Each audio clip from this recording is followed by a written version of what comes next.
Hi, my name is Moran Surf. I'm one of the curators of PopTech. During PopTech, we decided to try something new. At the end of the second day of PopTech, we picked one of our speakers to repeat his lecture again. Only this time, we asked him to do it while drunk. We had many candidates, and the winner, so to speak, was Professor Dan Ariely. So, between 9 to 11 a.m., Dan got to play drinking games. A friend of ours filled glasses of whiskey and vodka and tequila. Glasses were tossed and turned, and at each point, a glass was drank. Other speakers joined the ranks, and they all participated in getting Dan drunk. After 2 hours, it looked like this, still coherent. Then I joined the game and added a layer of drunkenness to the game, Pong, which Dan played perfectly. And so by 11 a.m., he was ready to take the stage. Oh, well, not ready. We had to wake him up and pull him there, and here is the outcome.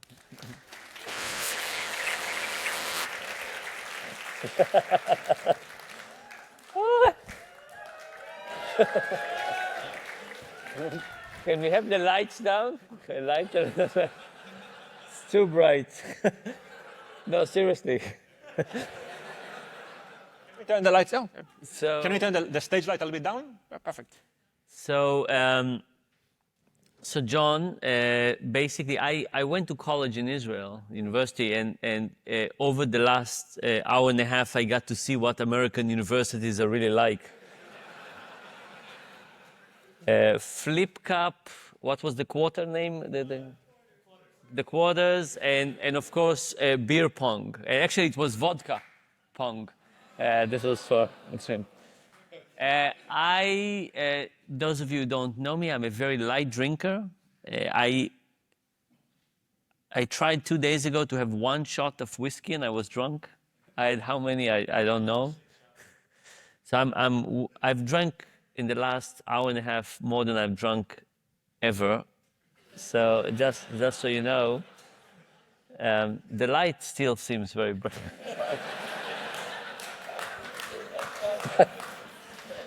Okay.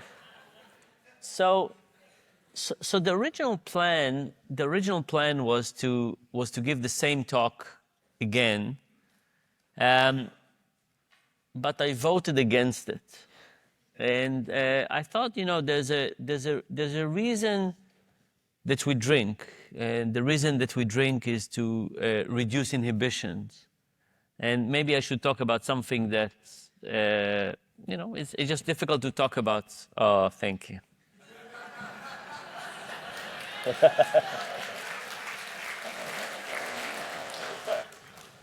So I thought maybe I should.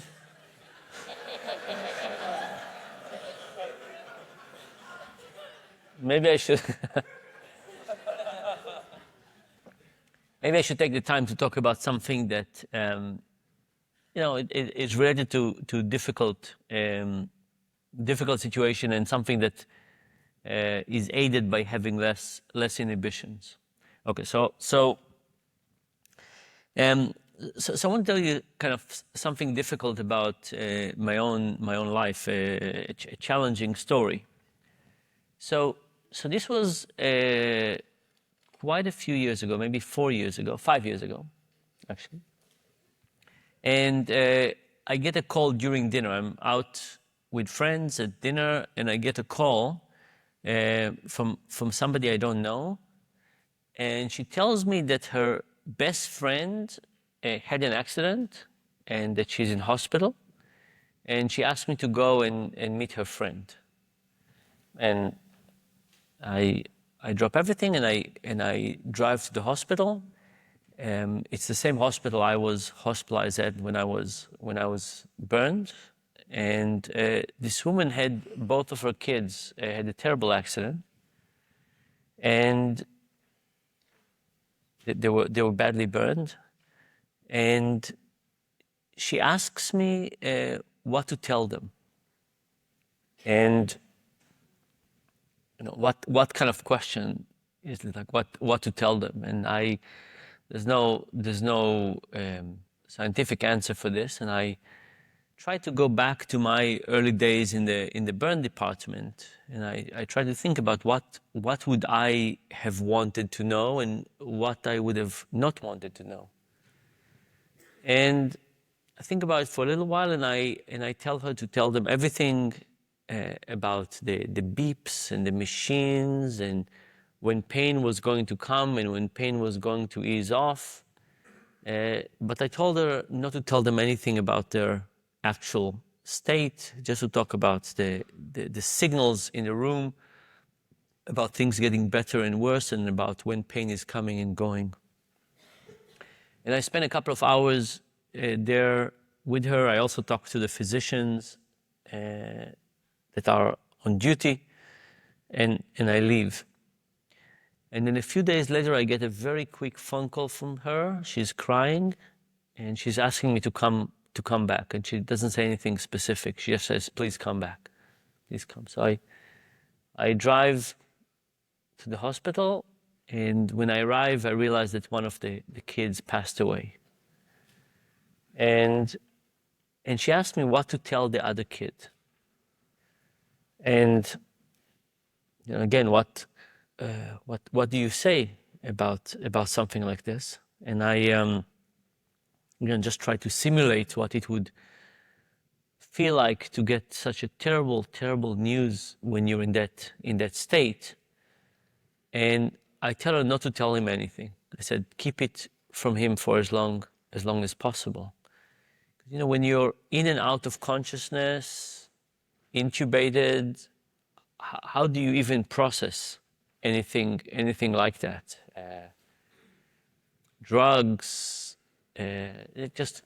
so I said, don't tell him anything for as long as you can.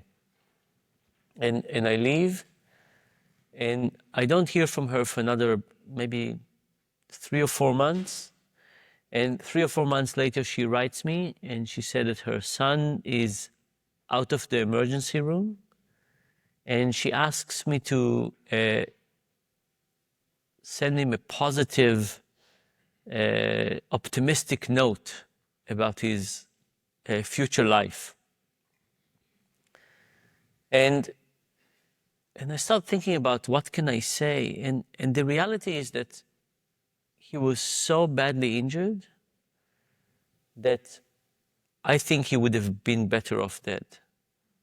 I think his family would have been better off. I think he would have been better off. By the way, I think about the same thing about myself, right? So if I was injured again in the same level, I don't think I would have wanted to go through it. So she asked me to send him a positive note, and I really cry a lot over the next 24 hours. I think about, should I lie? Should I exaggerate? What should I say? And eventually I send him a voice recording, and I tell him that the bad news that his life, he will never be normal. He will not have a normal life. He would not be integrated in society as we know it. He'll have many years of surgery, and that's just something he needs to accept. And then I said there's also good news, and the good news is technology is at the aid of people with disabilities. So technology helps everybody, but it particularly helps the people who are disabled. Voice recognition, all kind of different software help people with disabilities function much better. And I told him that I think in the same way that I found a profession, I'm a university professor, I found a profession that I can work more when I feel better and work less when I feel worse, and kind of be kind of independent and manage and navigate my work life. I told him he would find something as well, but it's not going to be easy. And it was very tough, 24 hours thinking about what I want to write him or send him. And eventually I did, and I sent him this message. And the moment I sent him this message, I get this incredible relief. It was just such a burden to send him something. And then in 2 hours, the mother writes me back and said, "This was so great, can you send us another one?"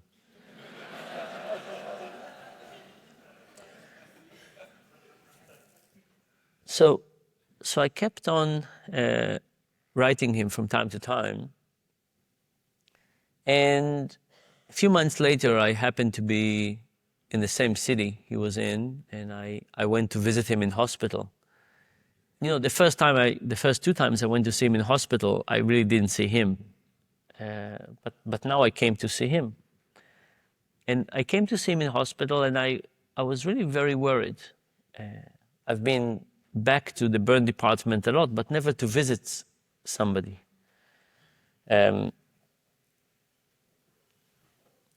So I go to visit him, and we have a really wonderful discussion for a couple of hours. He can't talk that much. It's difficult for him to talk, but I tell him about things that I'm going through. He's telling me about some things he's going through.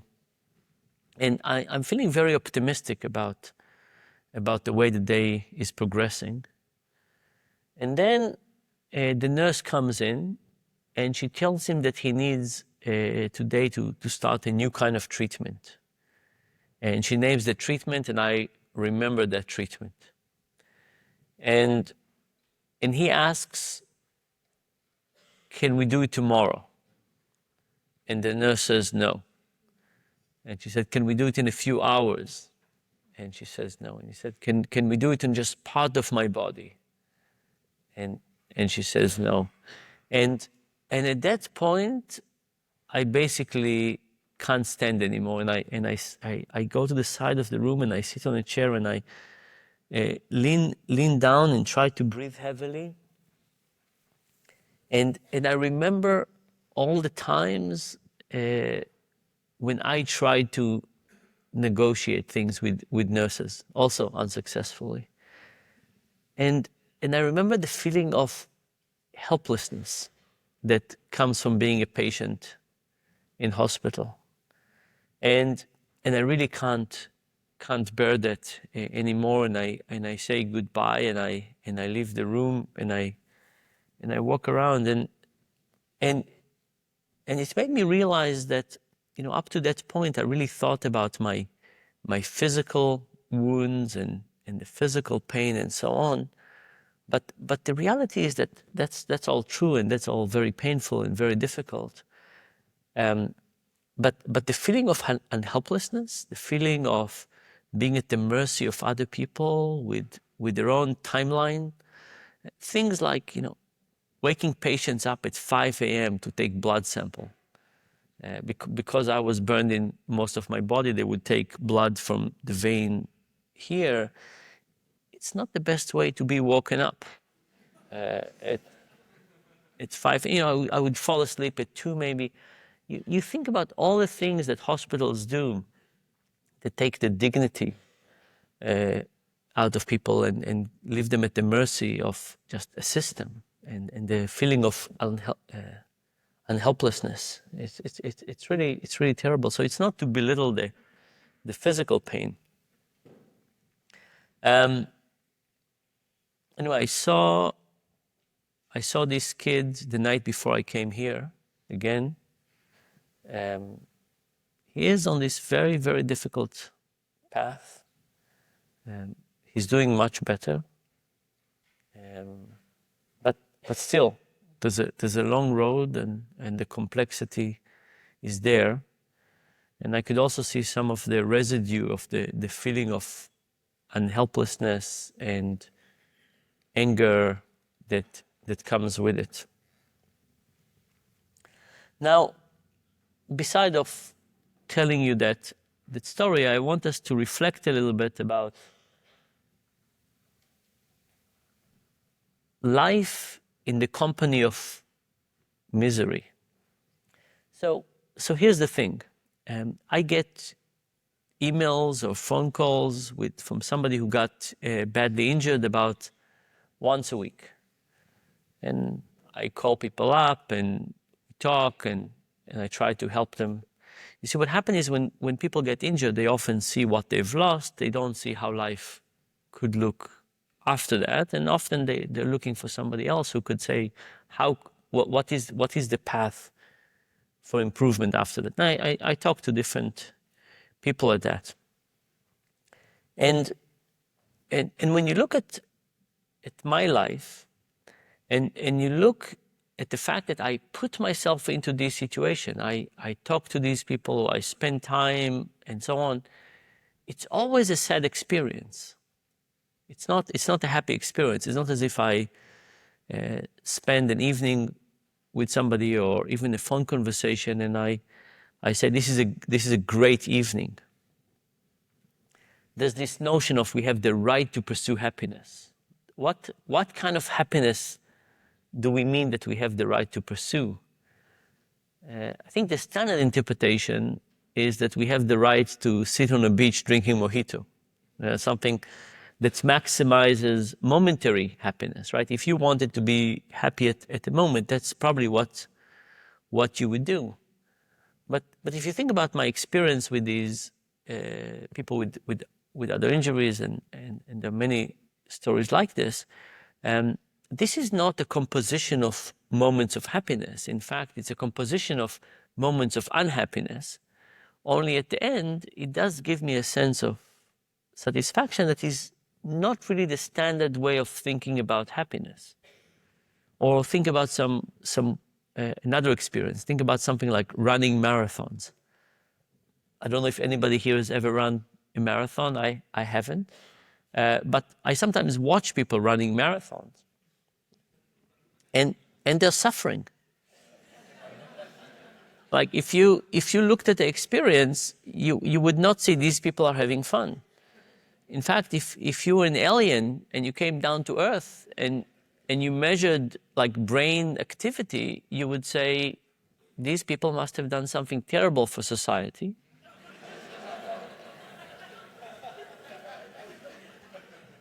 They're being punished in this really inhumane way. And let's hope that they'll forgive them when they finish this terrible thing.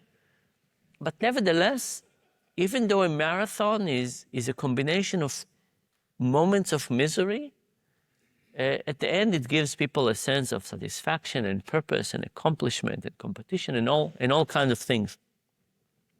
So beyond the insight of pain and control and unhelplessness, which I think is one part of the story, the second part of the story is to say, what are we trying to maximize with our lives, right? To what extent, what's the kind of happiness that we're trying to maximize? And to what extent it's the happiness of just momentary happiness? And I think that's not the right answer.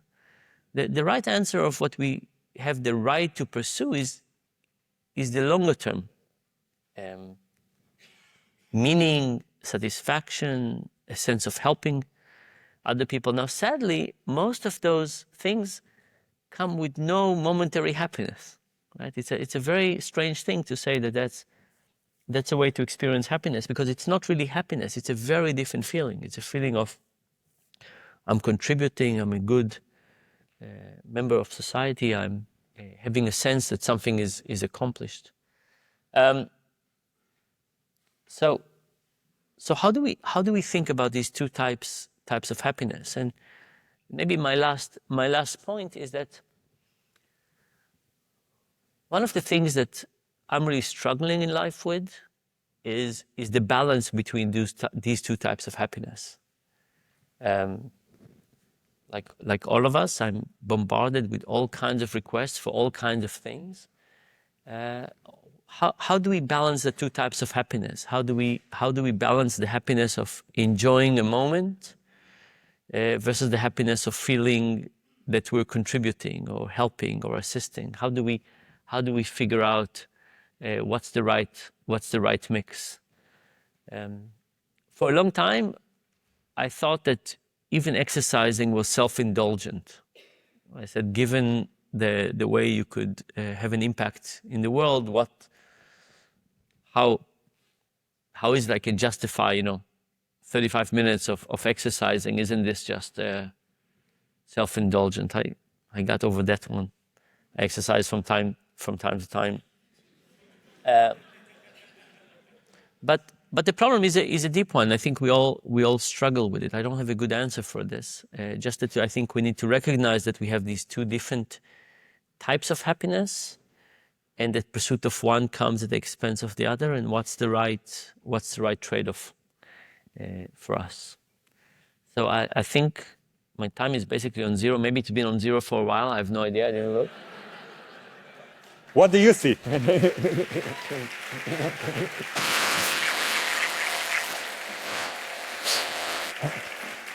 What numbers do you see here? Do you see 0, 0, 0? Or maybe you see like 8 zeros? I don't know if you feel I'm drunk. I feel very drunk. And can I say, having a beard is really fun, like to do this, that people have beards. But when you're drunk, it's really extra nice. It's really extra nice. Good for me. Okay, let's take 2 quick questions from the audience. I hope you thought about them carefully, because let's take those 2 questions. This is a chance. All right, as an addiction specialist, how can we take the drunk talk and transform it? You were very lucid and very, clear, right? But how can we transform what we're doing in the drunk talk to really make a difference with addiction in the world? Okay, so look, addiction is an amazing problem, and we're starting to understand it. If you think about the talk yesterday from CRISPR, we do understand that some people, as they drink too much, get changes in their DNA that seems to be ongoing and basically shifting the way that their brain mechanisms work. And there's some attempts to think whether there's some CRISPR methodologies to try and reverse that. I will say something different though. And during Second World War, there were lots of vets that were addicts in other countries. And when they came to the US, many of them could leave their addiction behind them. And that was a big puzzle for addiction specialists. How can it be that somebody who is an addict in one environment transitioned to a different environment and all of a sudden was not an addict? It basically challenged our understanding of the physical notion of addiction, and basically introduced the notion that the environment and the environmental cues are incredibly important. And that's one of the things that we just don't do enough of. We take addicts and we try to teach them, give them tools and so on, but we put them back into their environment. And you can ask, what would happen if we created environmental changes? What happened if we could move people to different places, set them in different environments? Based on the data we have, it will be incredibly successful. Now, it's not something that is intuitively right, because we think about an addict rather than an addict in an environment and how they interact. But I think it's one of the ways to move forward. Question? Dan, I've heard your story many times, and I always remember when you're talking about the nurse deciding, ripping the Band-Aid or not ripping the Band-Aid. But there's a study I've heard about where in the system of nursing, those people who are altruistic and want to care for people, if you leave them in the system long enough, they want to depersonalize from the patient, because it's their very caring nature that brought them to this profession. But at some point in time, the weight of it causes them to proceduralize things. So you do get woken up at 5 for the pill. You know what I'm talking about? Yeah. So I'm wondering, putting your instant happiness versus eventual happiness and misery in the middle, it's a systemic thing. Like the very place where caring should happen, we humans somehow or other do the opposite. Yeah. I don't even know if I have a question, but you see what I'm asking? No, yeah. So first of all, just to so one of the things that got me going on social science was the question of how to remove bandages from burn patients. I wrote about it. I talked about it quite a lot, and because it was such an important part of my life. I was a burn patient, and burns are terribly painful, and the process of bandage removal is awful, right? I mean, you all had plasters, so you probably took them off. Not a big deal. If you have no skin and the bandages adhere to the flesh, that's very different scale of pain that almost no amount of morphine can take away. And people who are badly injured can't get a lot of morphine because it also depresses lungs and heart functions. So the process of tearing the bandages is terrible, and the nurses had this approach of trying to rip it up as fast as possible, which turns out not to be the right approach. But in terms of the question of how do we deal with the pain of having empathy, what is the right balance there? So we're not recording, right? So a few years ago, we had this terrible experience. There was a new law passed in Kenya where the punishment for rape increased dramatically. And they asked us to evaluate how effective this was. And we found that it was actually not just ineffective, it created the reverse expected effect. Because much of the rape in Africa in general happens within families. So now think about a mother who has to choose whether to send her husband or an uncle or somebody who's a breadwinner to prison for 30 years and basically guarantee poverty for 30 years versus to send them to prison to a short time. So actually reporting went down. And it was a terrible realization to realize that the right response was to actually decrease the punishment, right? I think about the moral ramification of this. Imagine you going to make a recommendation to a country that says, if you want to increase reporting, decrease the punishment. Like, it was just terrible moral position to be in. And around that time, I took mushrooms for the first time. This is not recorded. You won't remember what I say anyhow. You won't remember my answer. And the first kind of hallucination I have is that the world is a fight between good and evil. There are these blue horses and red horses, and people are riding on them, and they're trying to kind of sort the world. And there are bad people and there are good people, and we're trying to help. And I was kind of continuously like getting on the blue horse, hopefully the good side, and then just feeling absolutely exhausted. And I can't do it anymore because it's just so taxing and so difficult. So the first answer is that it is tough. It is tough. There's so many bad things are happening, and empathy is our tool to get us to act. And it's painful, but I don't think we can give it up. So that's one answer. The second thing is that I think that from time to time, we just need to find out what the right answer is and just implement it.